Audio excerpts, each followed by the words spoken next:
Hello and welcome to every single sci-fi film ever. I'm Ash Khan. Today we'll be talking about the original Japanese 1954 film Godzilla.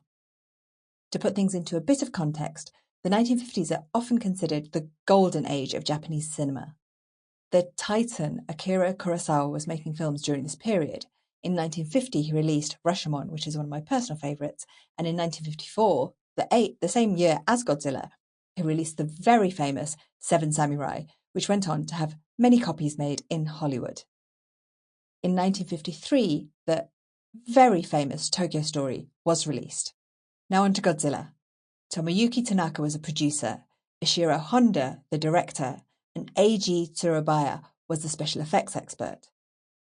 Toho Studios would go on to work on many Godzilla films, and it has one of the longest-standing legacies as a franchise. Now on to my wonderful guests. Lisa Yaszek is Regents Professor of Science Fiction Studies at Georgia Tech. She has written/edited numerous books on science fiction. Welcome back to the show, Lisa. How are you? I'm doing well. Thanks so much for having me on the air again. Thank you so much for coming back on. Joining Lisa, we have Yuki Miyamoto, who is Professor of Religious Studies and Director of the Humanities Center at DePaul University. Her work focuses on the ethics around nuclear discourse. Welcome to the show, Yuki. How are you?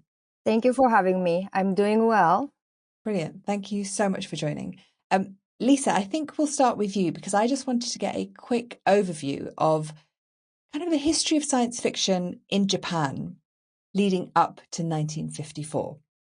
Yeah, sure. Absolutely. Right. So Japan, like many countries and regions around the world, has a much longer science fiction tradition than most of us realize. I mean, honestly, every country, every culture in the world has speculative stories. As long as people have been recording human history, we've been telling stories about other worlds and other times, and often using them as a way to explain the natural phenomena around us. But modern science fiction, the way that we really think of it, really came to Japan in the 1850s and 60s with Dutch traders who were some of the first Europeans who were trading with Japan at that time. And they brought with them the stories of Jules Verne. And as was true, everywhere people brought Jules Verne, other readers really, really enjoyed it and got very excited and saw that this was a way to tell stories about the present and the future we were moving into. And in fact, a lot of original Japanese science fiction at that time they were called Dutch studies stories in sort of honor of the people who had brought this kind of modern mode over to Japan. And in fact, you get a lot of gadget and vehicle stories at first. And one of the very famous first stories, and I've just again forgotten the name of it. I could look it up and share it later if you all want. But there was a really famous story from the 1890s, a Japanese submarine story. And it's one of the earliest submarine stories. It's at the same time H.G. Wells is writing his submarine stories as well. And I think this makes sense because military leaders in the 1800s across the world used speculative storytelling forms as a way to do wargaming. So you see a lot of back and forth that, frankly, continues today with video game designers going in and out of designing military applications, right? Mm-hmm. So we're still using those kind of alternate scenarios. And then around the turn of the 20th century, science fiction becomes less of an adult kind of literature in Japan. And for the sort of first half of the 20th century, actually becomes more allied with ghost tales and children's storytelling. So it's a much more minor form of literature after this moment of exploring military fiction. And then, of course, science fiction comes really back into the center of the Japanese imagination, just as it's coming into the center of the global imagination, of course, after World War II, right? Mm-hmm. Where all of a sudden a lot of the sciences and technologies that people had been writing about for so long suddenly were real. And of course, Japan was on the receiving end of one of the most science fictional scenarios of all, right? The dropping of nuclear weapons. Absolutely. And with that, I think, Yuki, if you can talk to me, because you were talking about how Godzilla almost is ubiquitous in Japanese culture. Can you talk a bit about, your awareness of Godzilla growing up and what kind of place Godzilla holds in Japanese culture? Sure. It was interesting to hear what Lisa was talking about because after the war, Japan adopted peace constitution. So I guess there was no war applications and the military fictions are not so applicable to Japan's case. So therefore, I think some enemy outside the planet would be necessary, I think, to unfold the science fiction narratives. And that's why I think kaiju or monster movies became ubiquitous. And when I was growing up, Godzilla was very popular. I remember that my first Godzilla movie, I have an older brother. He took me to see the movie. And so it was, as Lisa was talking about, I think it was a little bit geared toward children. But at the same time, the original Godzilla was not necessarily for kids per se. It was a social Absolutely. critique. Yep. And I think, if I may add, I think English translation is fabulous because it has God in it and it has the same theme with ubiquitous, right? Which was even more clever than Japanese name Godzilla, which is the combination of gorilla and whale. Which is really interesting because that's what they had planned before they stuck with a dinosaur, which it's funny because when I had my little chat with Lisa, I was saying that I've never really enjoyed a Godzilla movie very much until I went and saw the original. And I think there's so much more there to offer, whereas it has become kind of like big monster smash, which admittedly my husband, many of my close friends absolutely adore, but it's just not my thing. The original film just has so much more depth. We have so many films in Hollywood of this time. So, Lisa, can you give a quick overview of the films that are beginning to develop in the early 1950s? Right. Well, so this is the moment when Hollywood is actually starting to experiment with full-length science fiction film. Really, up until then, most of the big films were either monster films or independent or European films.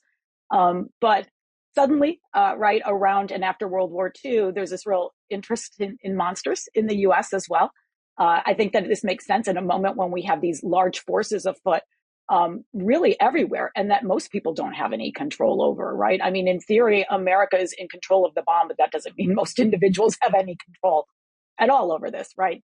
And beyond even nuclear bombs, you've got, new ideas in evolutionary theory. We have sort of our current theories about how life originated on Earth are coming up at this point. You have the rise of computing, and sort of we're beginning to see what's going to become the advent of global capitalism.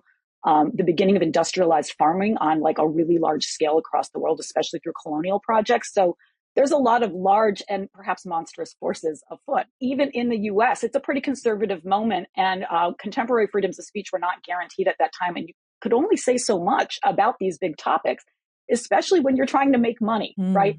So you have these two really kind of competing forces going on here. So I think it's no surprise we see the rise of these monster movies, many of which appear to be, if not aimed at children. Yuki, that was such a great point about Godzilla, because it's true, you're right, the original 54 movie, it has both the adult and the children themes, and maybe that's what makes it so compelling, really, right?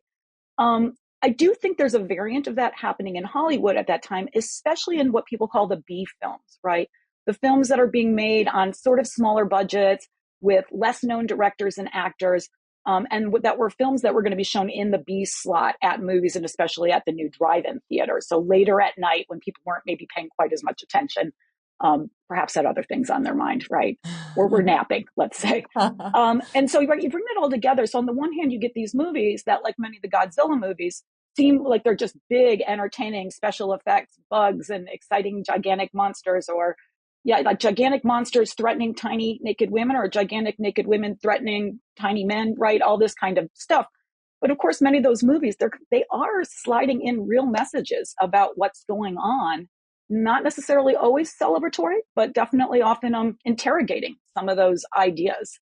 And as Judith Merril, who was a famous science fiction writer at that time and a very political person, once said, science fiction was really the only form of public political dissent that you could do in some ways, right? Because when you're talking about, surely, like my story about the green parrots of Venus bombing the blue turtles of Mars has nothing to do with what just happened in World War II, right?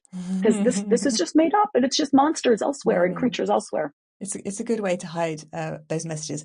I just wanted to mention that Tanaka, the producer, and Honda, the director, did cite both King Kong and The Beast from 20,000 Fathoms as inspiration for the film. But I think the reason Godzilla really stands out in the films that I've watched so far is that it's the perspective of the other side. I've covered a lot of these 1950s films, and they talk in various levels about, nuclear power. And in War of the Worlds, it's kind of a good thing. We're going to kill these Martians. But it's the first film where we get the Japanese perspective, and it makes it so much more powerful. So, Yuki, can we talk a bit about the social impact that the bomb has had and Godzilla within the context of that? Sure. Surely the Beast from 20,000 Fathoms was very influential. And actually those producer Tanaka and Tsuburaya and those people were trying to make a similar film in Japan. So they had already prepared when this incident took place, which took place on March 1st, 1954, one of the nuclear tests conducted by the US.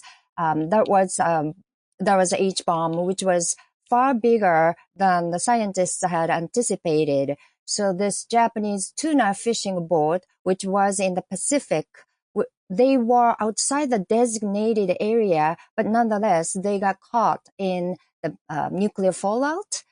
And they saw the flash going off, and then they immediately, they knew what it meant. So they immediately turned around and went back to the Japanese port. And so I just wanted to put in, so this is the translation for the fishing boat was Lucky Dragon number 5. And the beginning of Godzilla apparently is a direct reference to the boat.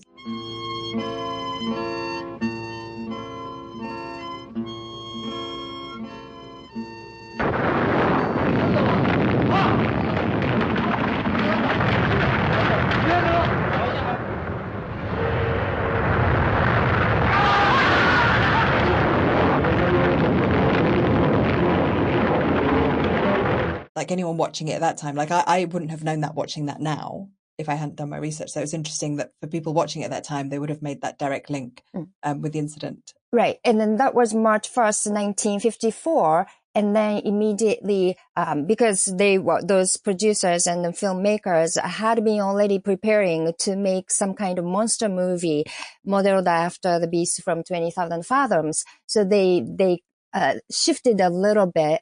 And then, because this incident was, the social impact of this incident was enormous. For example, because it was only 9 years after the war in Japan, and Japan had been exhausted at the end of the war, and people were so relieved at the end of the war. They survived, and they don't have to be afraid of any bombings anymore.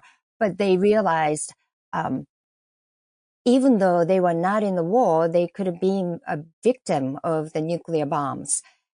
And actually, this was more impactful than Hiroshima and Nagasaki.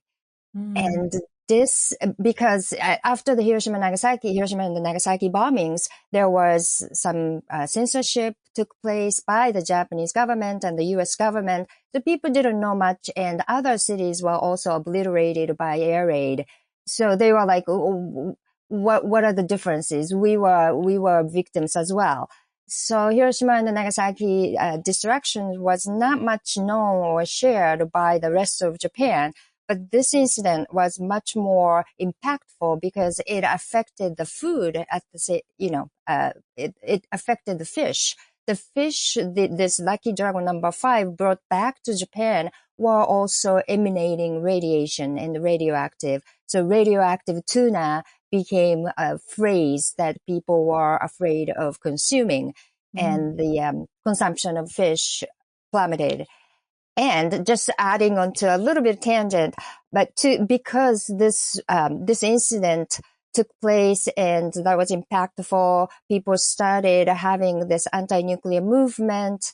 So this was the beginning of the anti-nuclear movement. And 2 years later, 1954, so 2 years later of this incident, which was 1956, this group was formed, Nihon Hidankyo, which was the recipient of Nobel Peace Prize this year.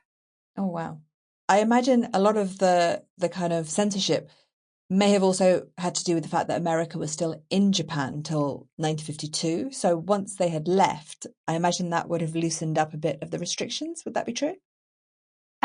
Yes and no. Actually, the United States or Allied powers, which is mainly constituted of the American powers, the American soldiers or American military, they actually disbanded the censorship division in 1949. So after 1949, it's actually people were self-censoring in Oh, Japan. interesting. Okay. Yeah. Very But interesting. of course, 1952, people were more expressively showing the photos of the Hiroshima, Nagasaki and stuff. So definitely it has to do with the occupation, the end of the occupation. So for me, I do think with all the nuclear themes and all of the golden age of Hollywood, Godzilla is kind of the ultimate nuclear monster. It also shows scientists, like enigma of science. Can science really solve the problem that science has created? And it seems like it's just science creates a problem, science tries to solve it, and another problems emerges out of it. So I think that was an interesting ending. I was just going to say, when I rewatched it this time, I was struck not so much by the scenes of Godzilla and mass destruction, but the scenes of science, which are really lovingly shot. And there's a lot of thought it put into all the scenes and the scenery. And right, like at first you think Serizawa's the bad guy because he's in this sort of gothic castle like environment by himself, and of course he's got the eye patch. And they're really careful to sort of pull all of the sort of science fiction tropes that everyone would have known by the 1950s and then flip them over, which is really, I think, part of what's so smart and fascinating about the movie. Yeah, in terms of the science, we can talk a bit more about that because I do think Dr. Serizawa has such an interesting character in this because he's totally set up as the kind of isolated, and he's also kind of like the third wheel in this, he has the potential to be this horribly jealous lover and is kind of just hidden away in secret and doesn't want anyone to know what he's working on.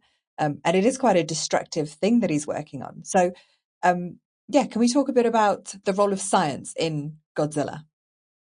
Sure. It seems to me that Dr. Yamane and Dr. Serizawa are nicely juxtaposed because Dr. Yamane is a kind of a classic scientist, wanted to capture Godzilla alive as a specimen. As a scientist, we have to pursue the truth or we have to pursue the knowledge. So even though Godzilla is so destructive, he was against killing it in the beginning. And capturing alive is so important for science. And so he is a kind of personification of this scientific mindset. Whereas Dr. Serizawa is also, of course, he's a scientist, but also kind of personification of the trauma, Japan's trauma. He was injured physically, but also emotionally as well. He was close to himself. But what is interesting to me is that at the same time, he is sincerely trying to find or trying to seek scientists' responsibility. What can scientists do or should do when they invented something so horrific? And then, unfortunately, I don't agree with his decision, and I don't want to be a spoiler, but he decided to we have spoilers all the way through this, so you're happy to go with all the spoilers. Okay, good. So, his decision was, well, to die with your invention if it's horrific, and so that no one would recreate it. And so I think that's sort of the answer. Especially back then, again, 9 years after the after the war. So this mindset of self-sacrifice, dying for others were still vividly in people's mind. So I think that's the solution that the producers and the directors and Dr. Serizawa chose is an interesting choice, but at the same time, sincerely thought out and addresses scientists' responsibility.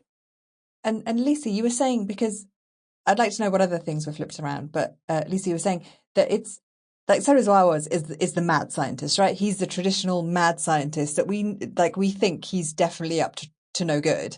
And even when you see what he's made, you're like, well, that's no good. But you obviously can see the way it's headed. Can you talk a bit about the concept of him as a mad scientist and any other themes you feel were flipped around and Yeah. wrong? Well, I think what's really brilliant about the movie is it takes all of our traditional ideas about mad scientists and kind of dices them up and turns them on their head, right? As Yuki was saying, it really turns out it's Dr. Yamane who is the real mad scientist, right? Because he just wants to like study this regardless of the human cost. And as I was rewatching it, I actually realized it's interesting because visually, initially, he's really set up to be the benevolent scientist. He wears light colored clothes. He's rumpled. He has a kid. He seems to be well socialized and well respected. He's in the middle of things, not isolated, right? But in that first scene, when they first take him out in the field, what is the first thing he does? He starts picking up radioactive things, right? And everyone else is flipping out and they're like, stop picking up the trilobite. Like, put that down, put that down.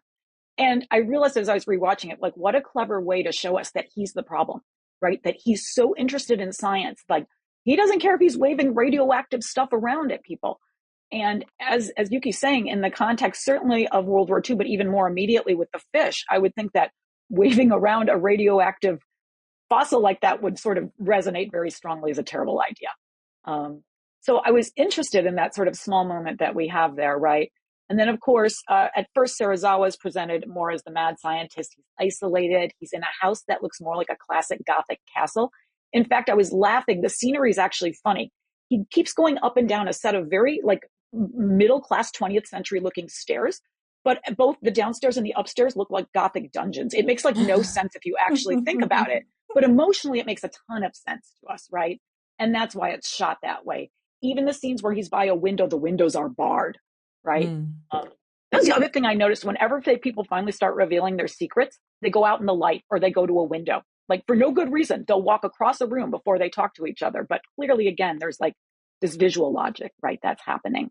And I think you see Serizawa begin to make that transition, right? Especially as he partners with our heroic sea captain, our equivalent of our space jock or our military, our physical guy, right? And they start to look more like each other. And in the end, they both even wrap the headbands around their hair before they put on the helmets and go down. So you see that kind of visual transformation with him. Absolutely. I did want to quickly touch upon Emiko, just because she feels like such a central, there isn't really a hero, but she is a central kind of character in the sense that her ethical choices and decisions are very interesting. Yeah, I think she appears to be a very submissive, a good daughter kind of figure. But she was the one who actually insisted that we have to do something. We have to do something with this monster, right? Despite her father's insistence that we have to capture it alive. And so she was actually rebelling against the father figure, which is an interesting plot because especially this patriarchal society, and she was against the father as well.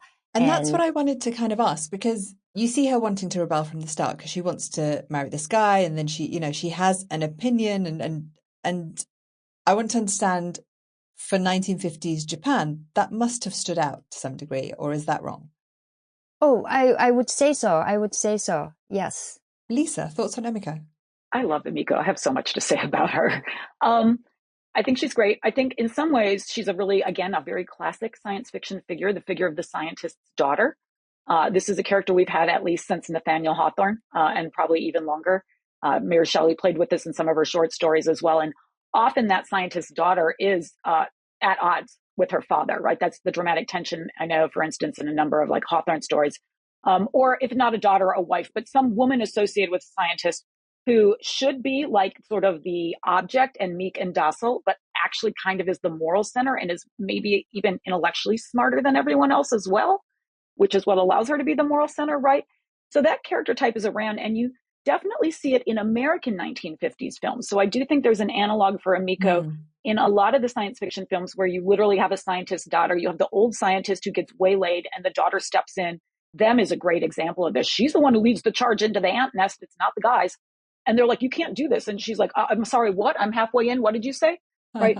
So you see this, and it is true. Eventually, all of these women step back and let the men do the heroics. So gender norms are ultimately preserved, although honestly, also, I would also step back and let someone else fight Godzilla. This strikes me as wise. Um, right. But, but I think that that's really fascinating that even that she has that much agency. I know when my students watch this movie, they're surprised. They're surprised at, they're both surprised. At first, they're surprised at what an active character is she is and how she is the moral center and is sort of what gets everyone else to move. Um, but then they step back and they think about it and they're like, well, of course the woman gets to be the moral center while the guys go and do all the action.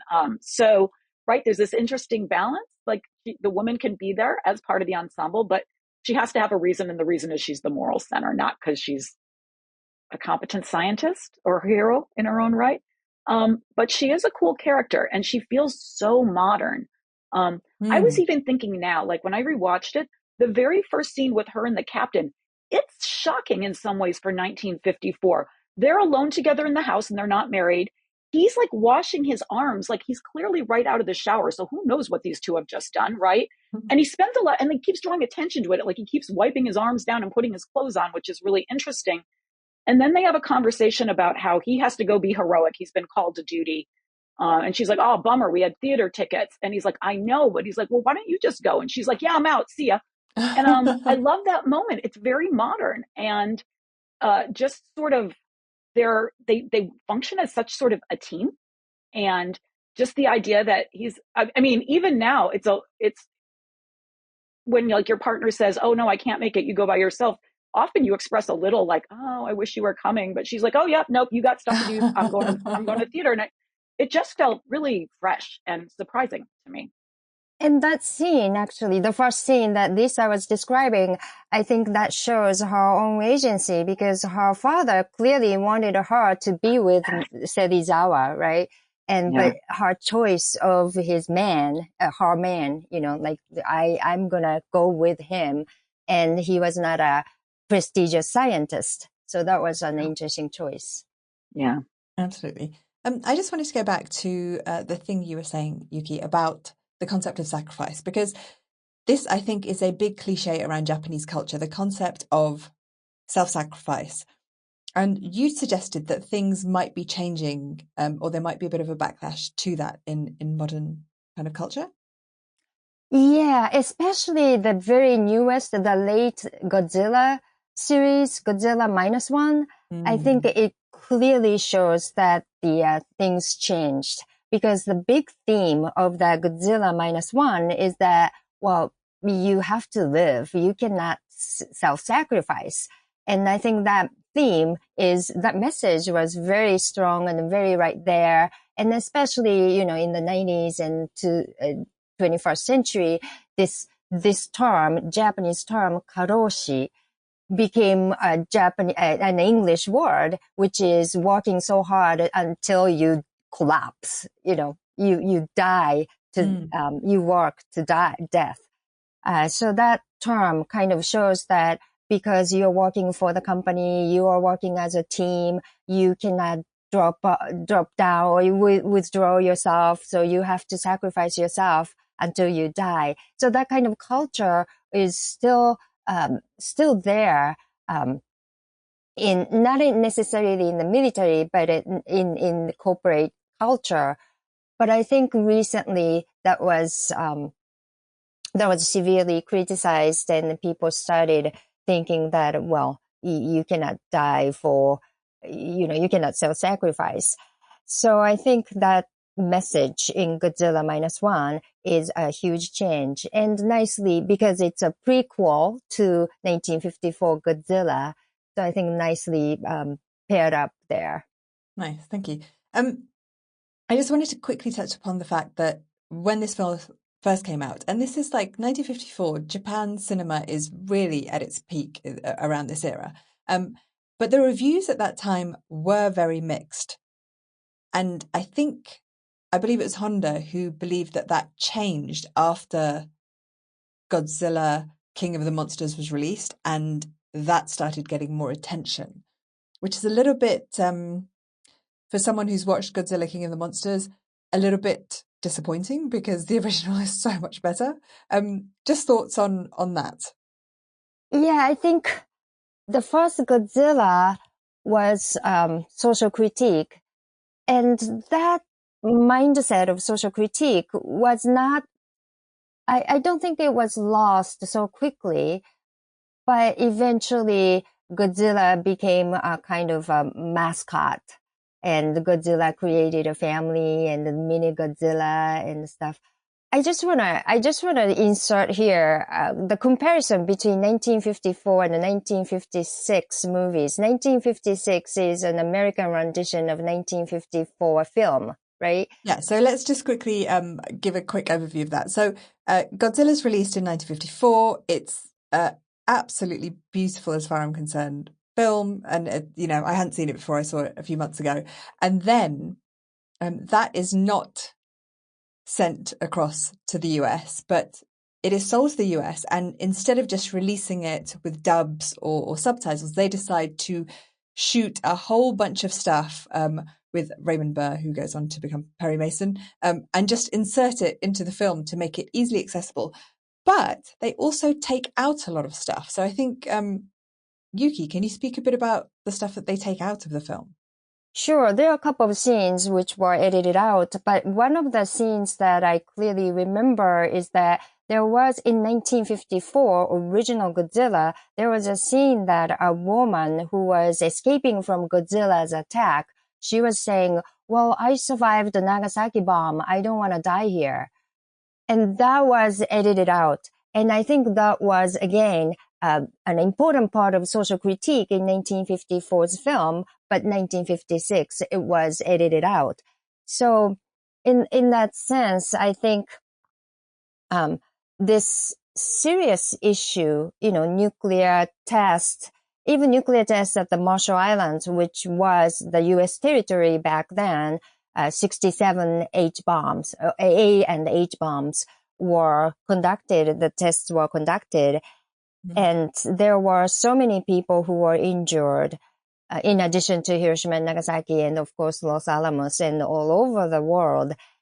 And I wonder that this scale of event, how can it be entertained? And I don't mean that, I'm not saying that it is wrong to make it into more available forms so that people are more aware of what is going on and what needs to be done. But at the same time, it's sheer entertainment. And I can't think of any other historical event which involves so many people's lives or deaths or injuries. It can be rendered in this entertainment form. Lisa, I wanted to go to you as well, because when I asked you to cover Godzilla, your reaction was like, as long as it's not the remake. Yeah. Can you talk a bit about why that was? Sure. I also have something I want to say about the reviews, because as a historian of science fiction, I got fascinated and I went back and looked at the reviews. And what was interesting to me was that the Japanese reviews that were mixed, the critical reviews were never about the politics. No one talked about the politics in any of the reviews. The criticism was either that the science was ridiculous, and like really getting into the weeds of it, or that Godzilla, unlike King Kong, has no personality.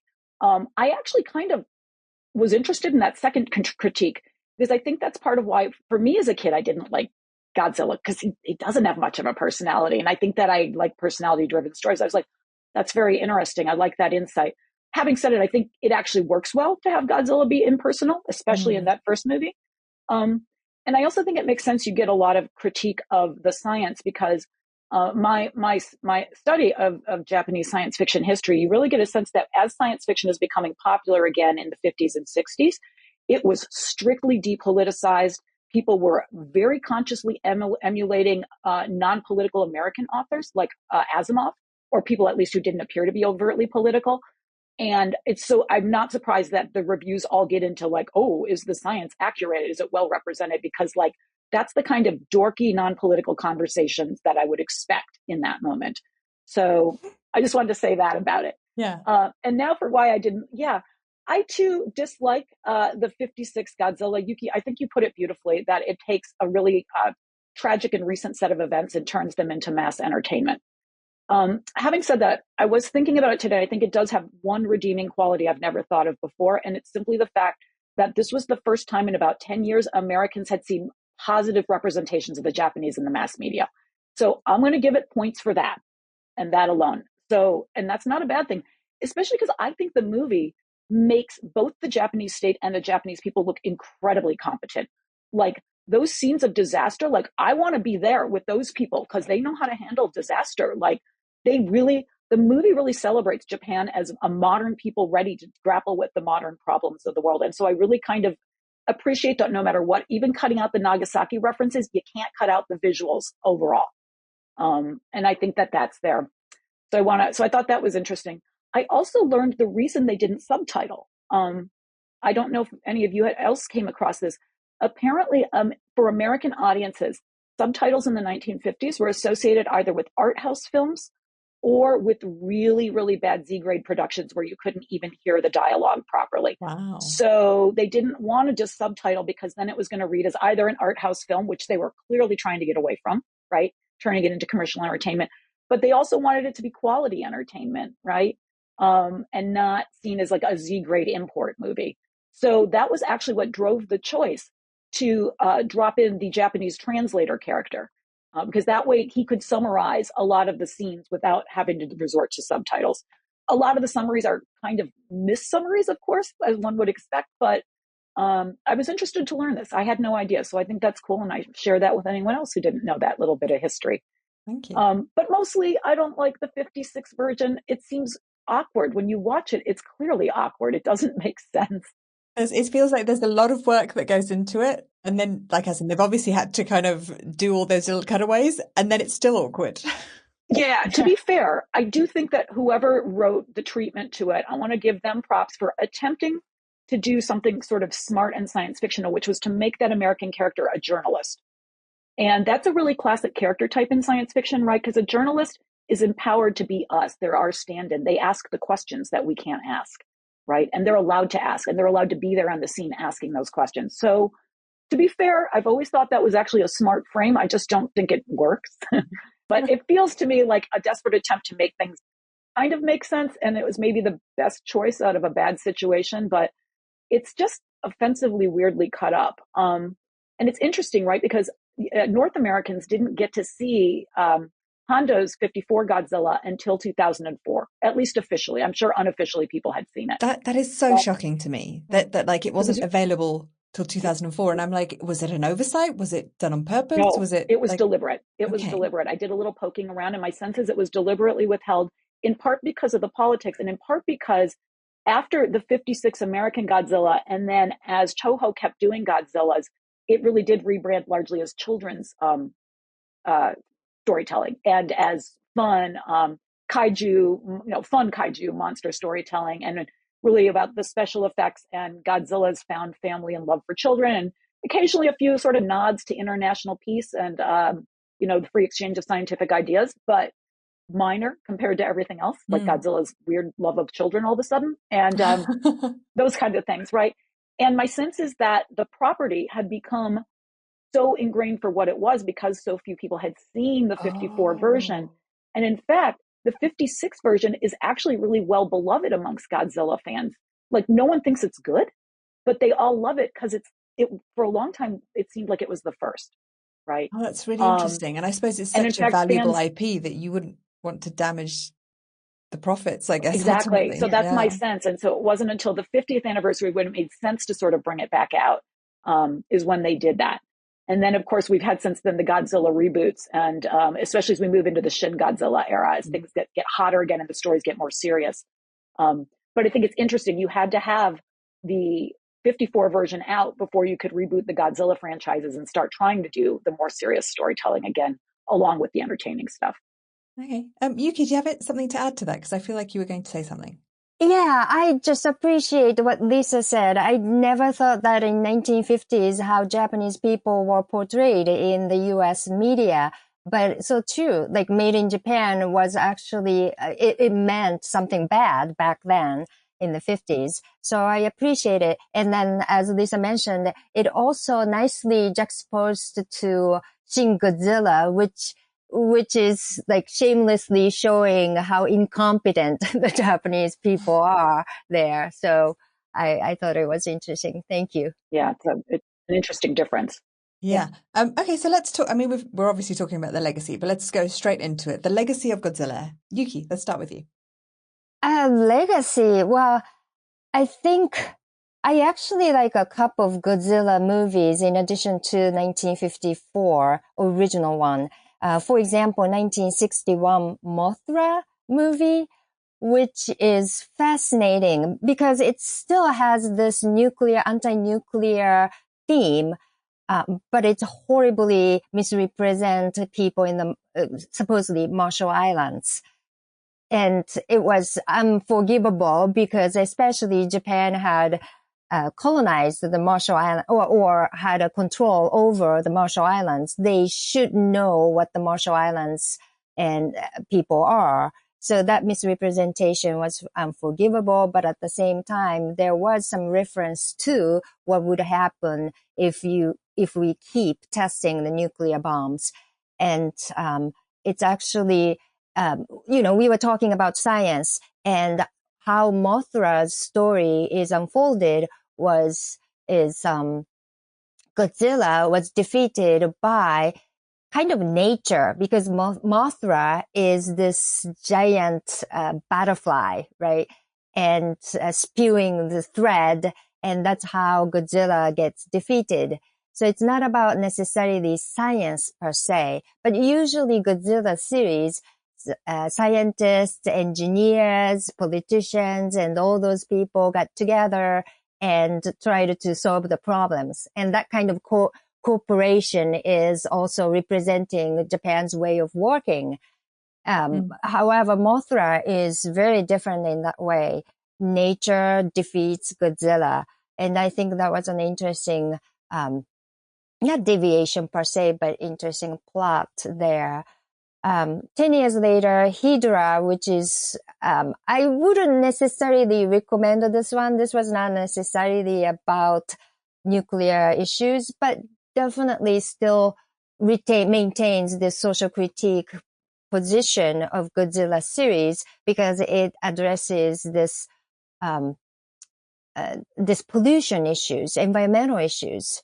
It's about mercury poisoning. It's about, of course, plutonium and all those bad chemical materials harming our environment. So I think it's shifting toward kids' movies, but still there are some social critique there. I like that. I was really surprised by Mothra when I watched it because I didn't expect that at all. It's heading very heavily into the 60s. It's got a kind of slightly psychedelic feel. There's these, little magical creatures on this island. But I absolutely love the fact that it is still very, very openly political. But I think it's funny that they haven't chosen to name the USA. They choose to call it, what is it, Riliscan tests that are happening. And then at the end, instead of New York City, they have New Kirk City, which looks almost identical to New York. I just found it so funny. But yeah, I did quite enjoy that. It was very funny. Mm-hmm. Lisa, thoughts on the legacy? I'm interested kind of in the legacy of the special effects as well. I think there's two things. So that, of course, obviously, I mean, this is the movie that really made kaiju films the phenomena they are today. And this was where suitmation was pioneered as well. That technique of just putting a guy in very practical special effects, put a person in a suit, build a very small, set, put the camera underneath and go. And so I think it's really cool. I'll try and get some images on my Instagram, but I love the fact that it's just kind of got like straps and he's just got the bottom half of Godzilla. You get these photos where you can see the guy just like getting ready to stomp on this little miniature set, which is beautiful. And it's interesting, right? Because that's one of the things that actually the original reviews, they hated the suitmation. They thought it was, the ones who just liked it. The ones who liked it thought it was really clever.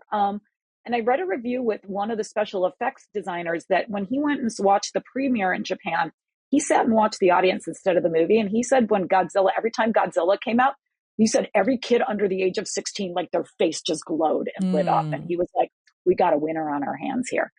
And that is a huge part of the legacy. Like there's people who It just, really is. yeah, like Yeah, my right. husband who, he's not under 16, but you show him a Godzilla-like creature and his face lights up exactly like that. And the 50s where it was the era of this sort of great early animation, right? You have like Harry Hausen, isn't it? Ray, or yeah, Ray Harryhausen. Yes, thank you, Ray Harryhausen, and in the U.S. But people are doing this kind of work, so I think it's important. Even if it feels to us like some of the sillier aspects, this is the reason. Let's be honest, the Godzilla franchise does not stay around for its great political insights. It stays around because people like to see destruction, right? Susan Sontag wrote about this in the 1960s. The spectacle of destruction is really one of the great things that commercial filmmaking can do for us, is give us those images, right? But I just think it's worth acknowledging that the special effects even today continue to be important, right? And I have to be honest, like, I see most Godzilla movies with my friends at the local drive-in, which is, I feel, exactly where one should see a Godzilla movie. And all I ever remember are the special effects, right? So to be fair, I think that's worth calling out, that part of the legacy. There's also, as I was thinking back on and looking at like the 54 Godzilla, especially versus the Shin Godzilla and Godzilla -1, it's interesting to me how nationalist those movies are, and opposed to the other ones, which are very kind of international. The early, especially the 60s and 70s Toho ones, hardcore, all about like international cooperation and like the free exchange of social and political and cultural ideas and scientific ideas. But the first one, I actually kind of like its nationalism because, like I said, I'm really interested in like the depiction of like the Japanese as people who are prepared for the future, like where they're like, we're ready to go here. And I feel like it's a pretty positive nationalistic depiction. Whereas by the time you get to Shin Godzilla, it's really all about how terrible the government is and how it's like not doing the work of the people. And I read an interview with I think it was maybe the president of Japan, who was like, I love the nationalistic vibe of this movie. So it really played well. And I think I think Godzilla -1, I don't know as much about. I haven't seen much of it, but it feels like also exploring the nationalist themes. And it makes sense because, we are definitely back in a moment of nationalist thinking. And I in fact just watched Twisters, the sequel to Twister just came out in Hollywood.